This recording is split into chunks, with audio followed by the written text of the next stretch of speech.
Assalamualaikum warahmatullahi wabarakatuh. Kembali lagi di pertemuan pembahasan materi tematik kelas 6. Kali ini kita masuk di materi tema 5 subtema 1. Nah, pada kali ini saya akan menjelaskan 5 muatan sekaligus untuk menghemat waktu dalam pembuatan video. Pertama, langsung saja kita mulai dari muatan PPKN. Sesuai dengan judul buku atau judul tema di waktu kali ini yaitu wirausaha. Wirausaha adalah orang yang menciptakan pekerjaan baru dengan modal sendiri, ide sendiri, dan milik sendiri. Jadi wirausaha itu merupakan salah satu kemandirian di sektor ekonomi yang sangat mendukung ekonomi Indonesia karena menciptakan pekerjaan baru dengan modal sendiri, ide sendiri, dan milik sendiri. Wirausaha ada yang menyebut dengan wira swasta. Contoh wirausaha di sekitar kita ada toko atau penjual pulsa, pengrajin, catering, cuci motor, tambal ban, fotokopi, ternak hewan atau ikan, pangkas rambut, dan lain-lain. Kita lanjutkan. Supaya sukses berwirausaha, kita membutuhkan sikap-sikap berikut ini. Yang pertama itu kreatif. Apa tuh yang dimaksud dengan kreatif? Membuat sesuatu dengan ide sendiri yang berbeda dengan orang lain. Jadi kalian harus cari peluang usaha yang berdasarkan ide kalian sendiri itu beda dengan orang lain sehingga usaha kalian itu mempunyai nilai yang berbeda. Selanjutnya, keberanian. Kalian dalam berwirausaha harus berani. Berani apa? Berani mengambil resiko seperti rugi, gagal, maupun ditolak masyarakat. Nah, ini resiko-resiko yang sering dihadapi oleh para wirausaha. Ya. Terus selanjutnya ada semangat. Apa arti dari semangat? Bangkit dari kegagalan. Yang namanya berusaha pasti ada gagalnya. Dan kalian harus pantang menyerah. Selanjutnya, memiliki kemauan keras atau tidak berhenti mencoba sebelum terwujud. Yang kelima, dapat membaca peluang usaha atau kesempatan pekerjaan. Kira-kira yang dibutuhkan masyarakat sekarang apa? Kalian harus bisa memprediksi itu dan membuat usaha di bidang itu sehingga usaha kalian bisa diminati masyarakat. Yang keenam, memiliki pemikiran optimis atau percaya diri atau yakin bahwa usaha kalian akan berhasil. Dan yang ketujuh, sabar. Tidak ada usaha yang berhasil secara instan dan kalian harus membangun usaha itu dari nol atau dari bawah. Manfaat berwirausaha yang pertama bidang ekonomi menciptakan lapangan pekerjaan.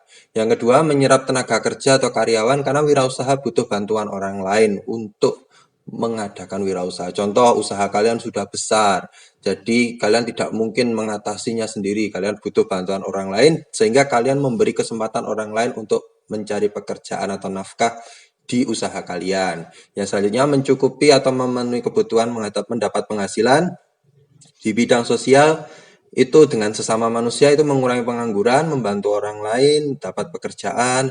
Bidang budaya itu kebiasaan, yaitu membiasakan berpikir kreatif, melatih keberanian dan kemandirian. Bidang iptek ada penemuan baru seperti teknologi pangan di bidang kreasi makanan, teknologi pertanian seperti contohnya kompos, teknologi energi, biogas, teknologi transportasi, ojek online, dan teknologi komunikasi adanya medsos-medsos yang membantu para wirausaha. Nah, di bawah ini ada gambar-gambar wirausaha, contohnya ada Pak fotokopi, ada Pak yang tukang cukur, dan ada Pak bengkel yang menservis sepeda motor.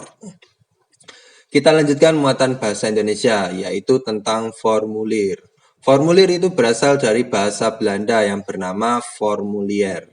Formulir adalah sebuah kertas, sebuah kertas yang memiliki ruang kosong yang diisi dengan data penting. Ya, jadi namanya formulir itu selalu ada tempat-tempat kosong yang diisi oleh data-data penting kita. Formulir juga sering disebut dengan nama borang. Ya. Selanjutnya, manfaat formulir. Manfaat formulir itu mempertanggungjawabkan data pribadi dalam bentuk tertulis sehingga ada buktinya. Ya, jadi contoh kalian daftar ekstrakurikuler pramuka. Sehingga Pak Irfan punya bukti. Oh, buktinya kalian apa mendaftar ke ekstrakurikuler pramuka. Oh, ini ada formulir pendaftarannya. Yang kedua, merekam data dalam bentuk tertulis. Dengan adanya data itu, kalian saya anggap benar yang ada tertulis itu bukan apa yang kalian ucapkan dan mengurangi kesalahan dibandingkan ketika pengucapan lisan. Contoh, siapa namamu? Kalau orang yang menjawab secara lisan, tentunya ejaannya akan berbeda. Misal, nama saya adalah Susan. Ya. Nah, kalau diucapkan Susan itu banyak tulisannya, ada Susan, ada Susana, ada Susan, dan sebagainya. Tapi kalau ditulis itu pasti benar. Jadi lebih amanan ketika ditulis daripada diucapkan secara lisan. Nomor 4, sebagai media atau sumber informasi dan komunikasi. Untuk mengkomunikasikan data kalian dalam bentuk tertulis. Selanjutnya, macam-macam formulir. Ada formulir pendaftaran, digunakan untuk mendaftarkan diri sebagai calon anggota baru. Selanjutnya, ada contohnya pendaftaran lomba sebelah kiri ini, dan pendaftaran sekolah maupun ekstrakurikuler. Ini ada contohnya. Selanjutnya ada formulir daftar riwayat hidup, dikenal dengan nama CV atau kurikulum vitae. CV berisi apa saja, itu ada data pribadi, nama, umur, dan lain-lain, riwayat pendidikan, kalian TK-nya di mana, SD-nya di mana, terus SMP di mana, dan selanjutnya riwayat pekerjaannya, pernah bekerja apa, pernah punya pengalaman kursus apa, ada keterampilan khusus apa, keahlian apa, itu sangat mempengaruhi. Daftar riwayat hidup sering dipakai dalam pendaftaran kerja maupun pendaftaran kuliah maupun pendaftaran beasiswa. Ini biasanya ada yang menjualnya dalam bentuk print-printan sehingga kita enak tinggal nulis saja. Tapi ada juga yang ngetik, ada juga yang menulis tangan. Jadi banyak macamnya.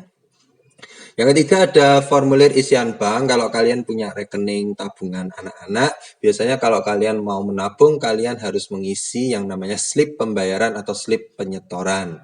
Nah, slip pembayaran ini dibayarkan sebelum ditulis dulu untuk diserahkan kepada teller yang menerima uang, sehingga ada bukti kalian melakukan transaksi. Selanjutnya ada formulir wesel pos, digunakan untuk mengirim uang melalui kantor pos. Ada formulir kartu pos, digunakan untuk mengirim surat melalui kartu, dan ditambahi nanti dengan perangko. Formulir kartu anggota digunakan untuk menjadi member atau anggota suatu grup yang bersifat langganan, seperti kartu perpustakaan, kartu belanja, kartu anggota, pramuka, dan sebagainya. Ada juga nanti formulir lembar jawaban ujian, digunakan untuk mengisi data peserta ujian dan jawaban siswa. Dan yang kedelapan ada formulir pengiriman barang, digunakan untuk informasi beserta identitas alamat pengirim dan penerima barang agar sampai ke penerima dengan baik. Dan ada juga formulir daring atau online yang sering kita gunakan untuk contohnya absen pagi, untuk yang selama ini kita lakukan dengan mungkin ulangan harian, kita menggunakan formulir daring dengan Google Form, banyak aplikasi yang menyediakan formulir ini. Selanjutnya, pertanyaan-pertanyaan seputar formulir. Mengapa harus membutuhkan formulir pendaftaran? Karena formulir pendaftaran itu adalah syarat untuk menjadi anggota atau mengikuti kegiatan. Sebelum kalian mengikuti kegiatan, wajib didata dulu dengan formulir pendaftaran. Kapan kita mengisi formulir? Ya, mengisi formulir tidak boleh mendadak. Mengisi formulir itu harus sebelum kegiatan dimulai. Jadi kalian sudah terdata di kegiatan itu beberapa hari sebelum kegiatan dimulai atau sebelum mengikuti kegiatan. Jadi bukan ikut kegiatan dulu baru isi formulir, itu keliru. Jadi isi formulir dulu baru mengikuti kegiatan. Mengapa diperlukan petunjuk pengisian formulir? Agar dapat mengisi data dengan benar dan tepat ya pada kolomnya. Jadi ada orang kadang bingung, contoh kalian mau bayar SPP sekolah di bank, tentunya akan dibantu oleh satpam atau di dekat slip pembayaran itu ada petunjuknya. Jadi kalian dibantu dalam pengisian formulir agar tepat dalam kolomnya. Apa saja informasi yang harus ada di formulir pendaftaran? Ini 6 komponen utama yang harus ada dan ini nggak boleh dibolak-balik, harus urut. Pertama ada nama lengkap, tempat tanggal lahirnya kapan dan di mana, jenis kelaminnya apa, agamanya apa, alamatnya apa, nomor teleponnya berapa. Mengapa alamat harus ditulis secara lengkap? Supaya mempermudah kurir dalam mengantarkan barang. Apa yang terjadi jika alamat tidak lengkap? Kurir akan kesulitan atau tidak dapat menemukan rumah yang dituju. Apa manfaat kode pos formulir? Untuk memperjelas lokasi pengiriman. Contohnya kode posnya Purwantoro 65122. Jadi mereka tahu, oh 65122 itu punyanya Malang, Purwantoro. Jadi tidak akan salah ke kota-kota lain atau kecamatan lain atau kelurahan yang lain. Selanjutnya kita lanjutkan muatan IPA. Di IPA materinya adalah magnet dan sifatnya. Langsung saja magnet. Magnet adalah benda yang dapat menarik logam tertentu ya. Jadi magnet itu tidak bisa menarik semua logam. Nah, contohnya apa logam yang tidak bisa ditarik? Itu seperti emas ya. Emas seperti asbes itu nggak bisa. Jadi ada benda yang bisa ditarik dan ada yang tidak bisa ditarik. Nanti kita akan pelajari di subtema 2 yaitu tentang benda diamagnetik, paramagnetik dan ferromagnetik.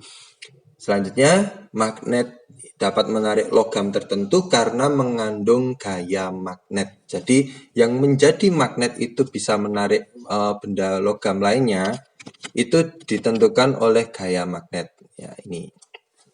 Selanjutnya, magnet ditemukan oleh orang Yunani 2000 tahun yang lalu di Magnesia tempatnya. Selanjutnya, macam-macam bentuk magnet. Nah, bentuk magnet ada berbagai macam. Kalau kalian beli di toko-toko pasti akan disediakan banyak macamnya. Contohnya ada magnet ladam. Magnet ladam ini seperti tapal kuda atau sepatu kuda. Nah, bentuknya seperti huruf U tapi agak lebih cembung. Ya. Selanjutnya ada magnet batang. Bentuknya seperti batangan ya. Magnet U bentuknya seperti huruf U sempurna. Magnet keping bentuknya seperti kancing ya. Ada yang mengatakan magnet keping, magnet kancing, ada magnet lingkaran. Ada juga magnet jarum yang sering ada di kompas. Bentuknya seperti jarum kompas ya. Ada pula yang berbentuk magnet cincin. Magnet cincin itu tengahnya berlubang. Berbeda dengan magnet keping. Kalau magnet keping tidak berlubang, kalau cincin tengahnya berlubang. Nah, di sini juga memiliki kutub-kutub yang ada di setiap ujungnya, kalian harus memahami. Selanjutnya, sifat-sifat magnet. Magnet itu memiliki 2 kutub magnet yang bernama kutub utara, ya. Di sini ada kutub utara, atau dikenal kalau dalam bahasa Inggris North, disimbolkan dengan U atau N, warnanya biasanya merah, yang umum. Selanjutnya ada kutub selatan, atau dikenal dengan South, disimbolkan dengan huruf S, warnanya biasanya kalau tidak biru ya putih. Selanjutnya, gaya magnet paling kuat itu terletak pada ujung magnet. Ketika kita meletakkan magnet di bawah kertas, lalu di atas kertas itu kita beri dengan serbuk besi, nanti akan membuat medan magnet seperti ini. Nah, kalian lihat. Di sini, dari alur-alur yang dibuat oleh serbuk besi, kita bisa menarik kesimpulan bahwa terjadi banyak pengumpulan yang saya lingkari ini. Nah, yang saya lingkari ini adalah ujung magnet. Ujung magnet menarik lebih banyak serbuk besi daripada bagian tengah ya. Di bagian tengah sini ini tidak begitu banyak serbuk besi yang ikut dalam menempel di ujungnya ya. Jadi banyak yang di ujung daripada di bagian tengah. Nah, maka dari itu dapat kita simpulkan gaya magnet terkuat sesuai dengan medan magnetnya itu berada di ujung magnet, bukan bagian tengah. Kedua ujungnya, ini harus kalian garis bawahi, kedua ujung magnet. Selanjutnya, magnet dapat menarik benda-benda logam tertentu seperti baja, besi, nikel, dan kobalt. Itu benda-benda yang paling kuat ditarik oleh magnet. Selanjutnya, magnet dapat menarik logam dari jarak dekat, tidak bisa dari jarak jauh. Misal kalian menarik suatu benda dari jarak 1 meter dengan magnet kecil, tentunya nggak bisa. Kecuali kalian menarik benda itu dari jarak 3 cm dari magnet, itu bisa. Tergantung berapa besar dulu ukuran magnetnya. Kalau magnetnya kecil ya harus lebih dekat lagi. Selanjutnya nomor 5. Kutub-kutub yang berbeda jenisnya itu akan tarik-menarik. Contohnya, di sini kutub selatan berhadapan dengan kutub utara. Sama enggak? Tidak. Berarti dia akan tarik-menarik. Selanjutnya, kutub utara dengan kutub selatan juga akan tarik-menarik. Di sini ada garis medan magnetnya dan yang menunjukkan bahwa mereka memiliki gaya tarik-menarik asal kutubnya berbeda. Beda jenis, tarik-menarik. Selanjutnya, jika sama jenisnya, maka akan tolak-menolak. Di sini kita buktikan ada utara kita hadapkan dengan utara. Dia tidak akan mau nempel dan akan mencoba menghindar entah ke kanan atau ke kiri atau ke atas ke bawah. Jadi seperti selatan dengan selatan itu juga akan menolak ya. Selanjutnya, gaya magnet dapat menembus benda dengan ketebalan tertentu. Contoh, kita meletakkan magnet di bawah kertas buffalo yang agak tebal. Di atasnya kita beri paku atau jarum. Kita geser-geser, paku atau jarum itu akan ikut bergerak-gerak. Mengapa? Karena di atasnya itu terpengaruh oleh gaya magnet yang bisa menembus benda dengan ketebalan kertas. Ya. Pak, bagaimana kalau tembok? Nah, kalau tembok pasti akan kesulitan karena lebih tebal. Tapi kalau kayak kertas, kaca, itu masih bisa menembus karena gaya magnet menembus benda ketebalan yang lebih tipis. Selanjutnya, apabila sebuah magnet itu kita bagi, misal ada dua magnet, sebuah magnet itu utuh ya. Sebuah magnet itu utuh. Saya gambarkan di sini. Ada kutub utara, ada kutub selatan. Ini saya pecah jadi dua. Akan menjadi dua magnet. Dan setiap bagian magnet itu anehnya akan menjadi dua kutub yang berbeda. Dan ada US, ada US juga. Pecahan yang setengah ini kita pecah lagi akan menjadi dua kutub yang berbeda di setiap pecahannya. Jadi setiap magnet meskipun itu dipecah pas bagian tengahnya ya, meskipun dipecah pas bagian tengahnya, dia akan tetap menghasilkan dua kutub yang berbeda di setiap pecahannya. Kita lanjutkan muatan IPS. Kerjasama ASEAN di bidang ekonomi ada yang pertama ada AFTA, singkatan dari ASEAN Free Trade Area. Area kawasan trade perdagangan free bebas ASEAN, kawasan perdagangan bebas ASEAN. Tujuannya meningkatkan persaingan produk di negara-negara ASEAN, menurunkan tarif pajak untuk barang impor kawasan ASEAN, sehingga barang impor menjadi lebih murah karena pajaknya diturunkan dari hasil kerjasama dan perjanjian atau kesepakatan antar ASEAN dan negara ASEAN bebas berdagang di negara sesama ASEAN. Contoh kita mau berdagang di Thailand, boleh.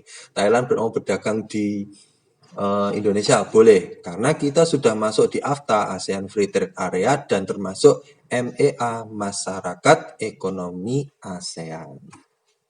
Selanjutnya, di bidang ekonomi harus menyediakan cadangan makanan terutama beras di ASEAN. Jadi kita bisa mengimpor beras dari negara sesama ASEAN. Dan ASEAN termasuk salah satu bagian benua Asia yang menghasilkan beras terbanyak. Syaratnya impor, kita bisa impor tapi dengan syarat harus untuk keperluan darurat seperti kelangkaan makanan atau beras. Dan yang kedua, untuk menstabilkan harga beras. Misal harga beras terlalu mahal atau jumlahnya terlalu sedikit, sehingga beras mahal. Maka diperlukan beberapa impor yang digunakan untuk menstabilkan harga beras. Negara-negara yang memiliki cadangan beras yang besar itu seperti Thailand, Filipina, Indonesia sebagai lumbungnya padi di ASEAN, terutama Thailand, itu persediaan berasnya sangat besar. Yang ketiga, melakukan pembangunan industri di ASEAN. Nah, ini ada banyak kerjasama seperti pupuk urea di Aceh, Indonesia, dan Malaysia. Ini contoh pabriknya ya, gambar pabriknya. Ini merupakan hasil kerjasama di ASEAN dan Malaysia. Berpabrik tembaga di Filipina, pabrik vaksin untuk imunisasi di Singapura, pabrik abu soda untuk membersihkan kolam atau sabun di Thailand.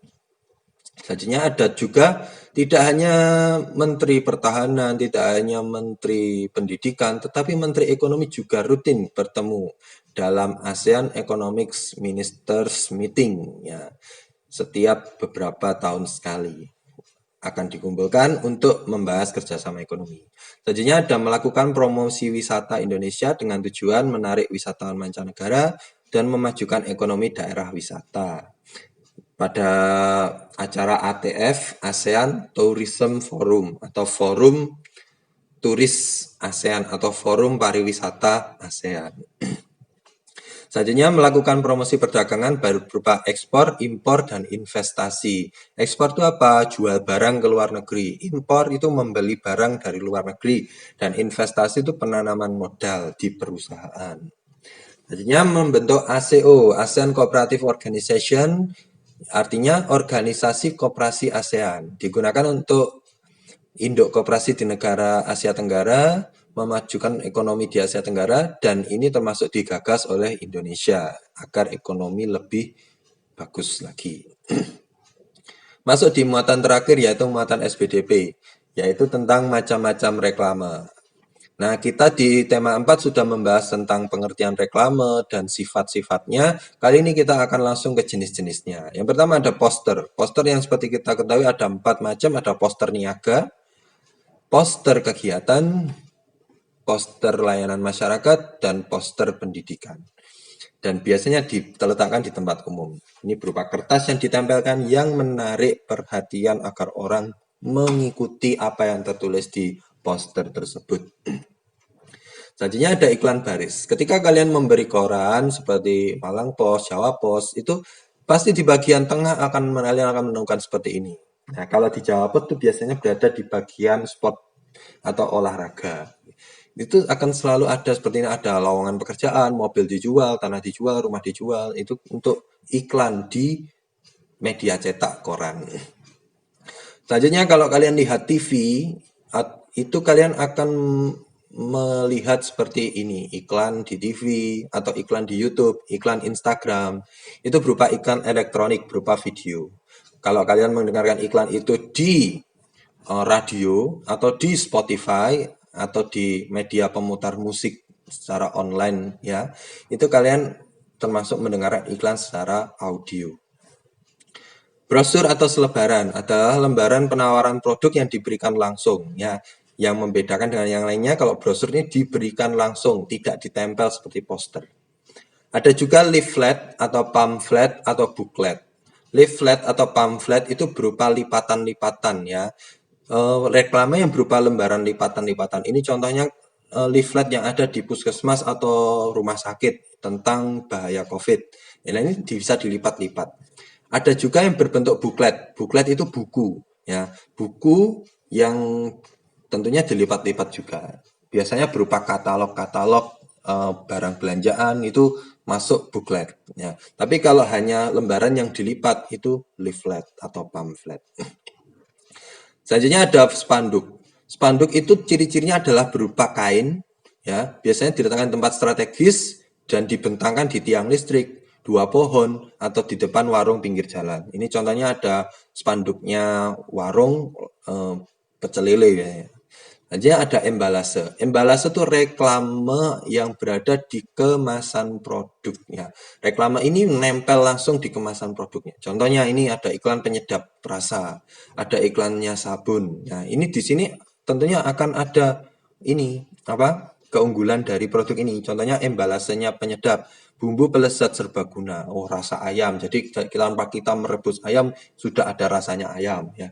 Seperti ini embalasenya sabun. Di sini ada antibakteri, ada proteksi dari bakteri juga. Ya, itu termasuk iklan yang nempel langsung di produknya. Ada juga banner. Banner ini reklame yang dicetak dengan mesin berbahan kain, banner atau plastik.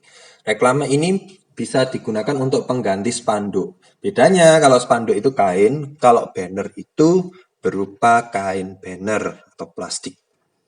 Jadi ada baliho. Baliho itu reklame berukuran besar, berisi gambar dan tulisan bersifat semi permanen, jadi tidak tetap, dipasang dengan rangka kayu. Jadi kanan kirinya ini kayu ya. Kayu biasanya bambu yang dibentangkan dalam bentuk persegi panjang. Nah, ini biasanya untuk iklan-iklan di perguruan tinggi, terus biasanya untuk ini apa tuh?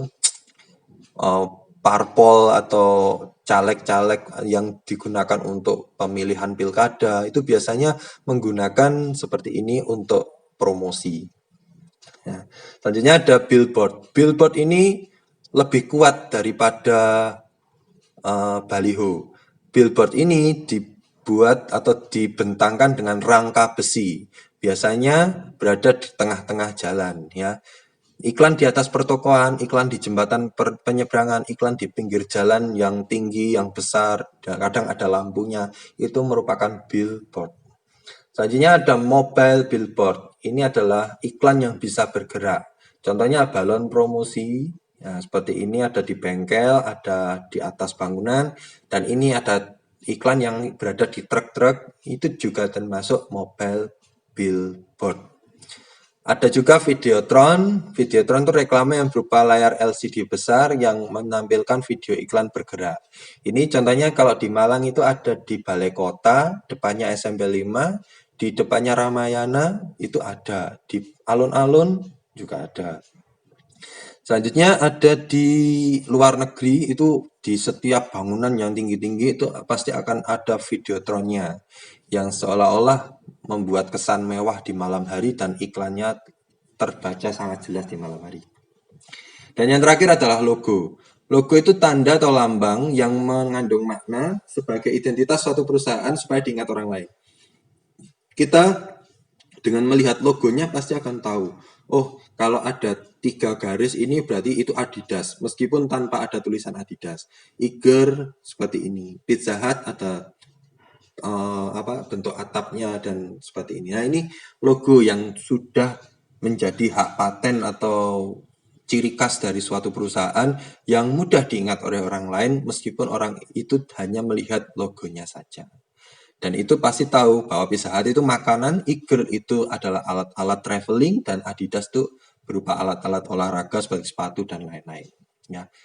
Mungkin itu saja pembahasan di tema 5 subtema 1. Semoga kalian bisa memahami. Video ini agak lebih panjang.